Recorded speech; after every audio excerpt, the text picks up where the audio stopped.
Canberra to Sydney, where the opposition communications spokesman Jason Clare is addressing the media. This just confirms again that Tony Abbott is a liar. The night before the election, he said that there would be no cuts to the ABC and no cuts to SBS. Well, this is a broken promise. It's a rolled gold broken promise. It's a $500 million broken promise. But it's not the only one. The Prime Minister is a serial offender, because the night before the election he said there would be no cuts to health. He said there'd be no cuts to education. He said there'd be no changes to the pension, no cuts to the ABC and no cuts to SBS. Well, since then, he's cut health, he's cut education, he's cut indexation on the pension, now he's cutting the ABC and cutting SBS. This has now become an issue of trust. Can you trust what the Prime Minister says? The only thing you can trust is that Tony Abbott will break his promises. Happy to take some questions. Don't politicians in power have to adjust their actions according to the circumstances that face them? Aren't they just fixing up the budget that they will claim as Labor's minister? Well, it's a good question, but the point I'd make is Tony Abbott has said this before the election and after the election. After he opened up the books and had a good look, he's confirmed 4 times that he'd keep his promises. So he promised before the election he wouldn't cut the ABC, and he's confirmed it afterwards. Now he's breaking that promise.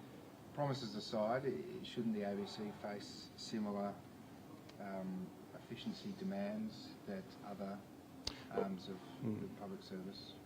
All organisations can be more efficient, and the ABC is no exception.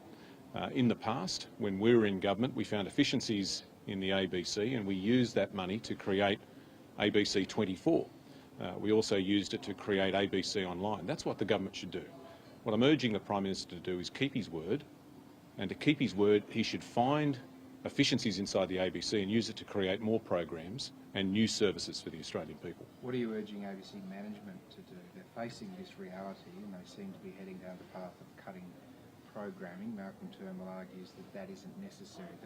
There's other fat that can be trimmed before they cut late line, state-based 7:30, etc., etc. What do you think about that? Well, this is another broken promise. Malcolm Turnbull said you could just cut back office. Mark Scott said, no, that's not possible. They're connected. The back office and the front office are connected. And what we'll see this week is that $500 million worth of cuts to the ABC will mean not just back office cuts, but hundreds of people getting the sack and lots of terrific programs being axed. Where can the money be found elsewhere? I mean, can the government find... There's a lot of ways the government can find additional funding. One would be to scrap their unfair paid parental leave scheme. That's going to cost $20 billion over the next 4 years, so that millionaire mums get paid $50,000 to have a baby. They could reverse their position on superannuation taxation changes.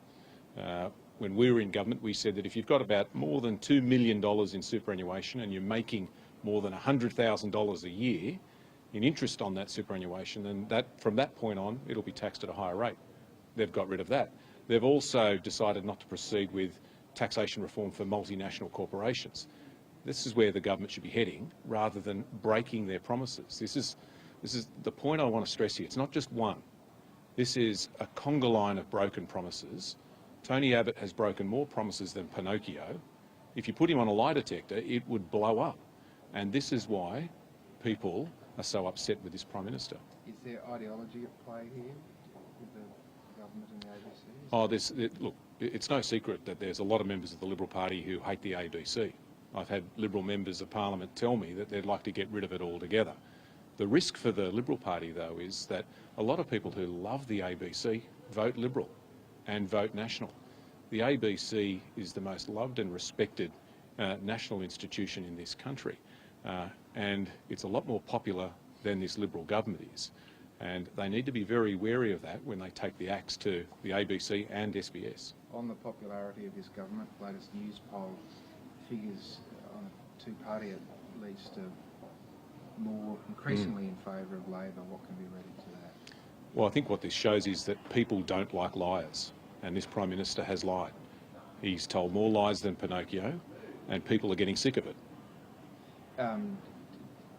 should it be concern for the Prime Minister at least that it seems the majority of what he's been talking about for the past few months, at least since MH17 went down, is national security, foreign policy issues like that, yet these numbers aren't improving, they're getting worse. What can you read into that? Well, we support the actions the Prime Minister has taken in relation to MH17.